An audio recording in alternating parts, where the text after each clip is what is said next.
नमस्कार, आप देख रहे हैं हल्ला बोल टीवी। मैं हूं सुशील कुमार सिंह। 15 अप्रैल को बिहार में नए मुख्यमंत्री के शपथ ग्रहण की तैयारी चल रही है और कहा जा रहा है कि सम्राट चौधरी के नाम पे लगभग मुहर लग गई है।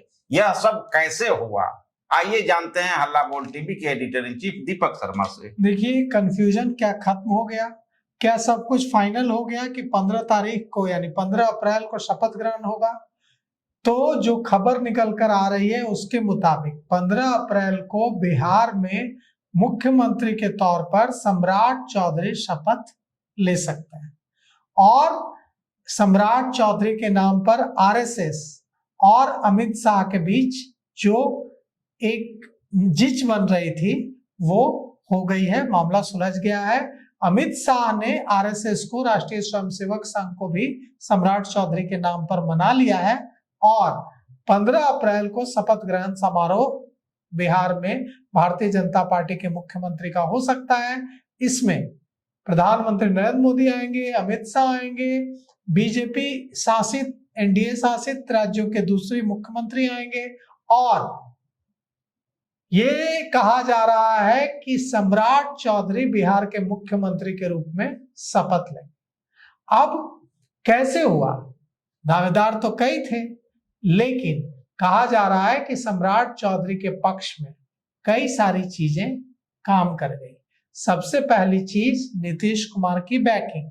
नीतीश कुमार और जनता दल यूनाइटेड सम्राट चौधरी को बैक कर रहा था। आरएसएस की पसंद अति पिछड़ा चेहरा थी कि अति पिछड़ा को जो आरएसएस या भारतीय जनता पार्टी बैकग्राउंड का हो उसको बनाया जाना चाहिए, लेकिन आरएसएस ने मनाने की कोशिश की भारतीय जनता पार्टी नेतृत्व को, लेकिन कहा जा रहा है कि भारतीय जनता पार्टी नेतृत्व ने ही राष्ट्रीय स्वयंसेवक संघ को सम्राट चौधरी के नाम पर मना लिया है और खरमास के बाद 15 तारीख को पटना के गांधी मैदान में शपथ ग्रहण समारोह आयोजित किया जाएगा। सम्राट चौधरी मुख्यमंत्री पद की शपथ ले सकते हैं। तो 15 तारीख का इंतजार कीजिए और 15 तारीख को बिहार को नया मुख्यमंत्री मिलने जा रहा है। प्रधानमंत्री नरेंद्र मोदी भी इसमें शामिल होंगे, अमित शाह भी इसमें शामिल होंगे और भारतीय जनता पार्टी के शासित और एनडीए के शासित दूसरे राज्यों के मुख्यमंत्री भी इसमें शामिल होंगे। बीजेपी के जो सूत्र बता रहे हैं उसके मुताबिक नीतीश कुमार सम्राट चौधरी के नाम पर लगातार दबाव बना रहे थे। नीतीश कुमार चाहते थे कि सम्राट चौधरी मुख्यमंत्री बने और नीतीश कुमार की हाल ही में भाजपा के एक वरिष्ठ नेता से इशारों में इस पर चर्चा भी हुई। नीतीश कुमार ने पूछा भारतीय जनता पार्टी के नेता से कि किस चेहरे पर विचार कर रही है आपकी पार्टी, तो भाजपा के वरिष्ठ नेता ने कहा कि उसी चेहरे पर जिस चेहरे के बारे में आप सोच रहे हैं। अब इससे साफ है कि नीतीश कुमार लगातार समृद्धि यात्रा के दौरान सम्राट चौधरी के नाम का इशारों में मुख्यमंत्री पद के लिए ऐलान कर रहे थे और अब सम्राट चौधरी पर भारतीय जनता पार्टी के साथ साथ आरएसएस के भी मान जाने की खबर है।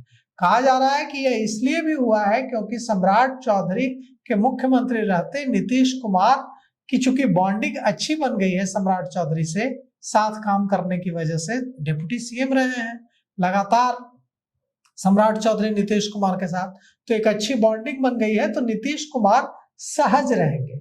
यह भी एक बड़ी वजह है। और जो दूसरी सबसे बड़ी वजह बताई जा रही है वो ये कि भारतीय जनता पार्टी को लगता है कि अगर सम्राट चौधरी को मुख्यमंत्री बनाया जाएगा तो जो कुर्मी कुशवाहा समीकरण अभी तक एनडीए के साथ रहा है वो समीकरण वैसे ही रहेगा। 20 साल तक कुर्मी मुख्यमंत्री रहे तो अब कुशवाहा मुख्यमंत्री रहने का कोई विरोध नहीं करेगा। तो इस तरह से जो 4% कुशवाहा और 2% कुर्मी, 6% का वोट बैंक एनडीए के साथ इंटैक्ट रहेगा। ये कोशिश है। यह भी समझाने की कोशिश की गई कि अगर सम्राट चौधरी को मुख्यमंत्री नहीं बनाया गया तो कुशवाहा समाज के बीच बिहार में गलत मैसेज जाएगा और कुशवाहा समाज ऐसा नहीं है कि दूसरे राज्यों में प्रभावी नहीं है।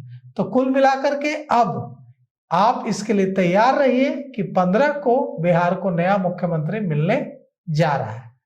तो मुख्यमंत्री के नाम को लेकर तो जो सस्पेंस पिछले 1 माह से बना था वो करीब लगभग अब क्लियर हो चुका है। सम्राट चौधरी के नाम पे मुहर की बात सामने आ गई है कि वो अगले मुख्यमंत्री हो रहे हैं। अब मंत्रिमंडल में कौन से चेहरे होंगे, भाजपा के जो पुराने हैं उनका पद फिर से बरकरार रहता है या कुछ नए शामिल होते हैं, लेकिन बड़ी चुनौती होगी। जो भी मुख्यमंत्री नया होगा तो भाजपा को एकजुट करना। आज ही चिराग पासवान ने कहा है कि उत्तर प्रदेश में विधानसभा जो 2027 में है सभी सीटों पर लड़ेंगे, तो उनको भी साथ लेकर चलना इतना आसान नहीं होगा। अब देखना है आगे होता क्या है। तो अभी तक इतना ही, देखते रहिए हल्ला बोल टीवी। धन्यवाद।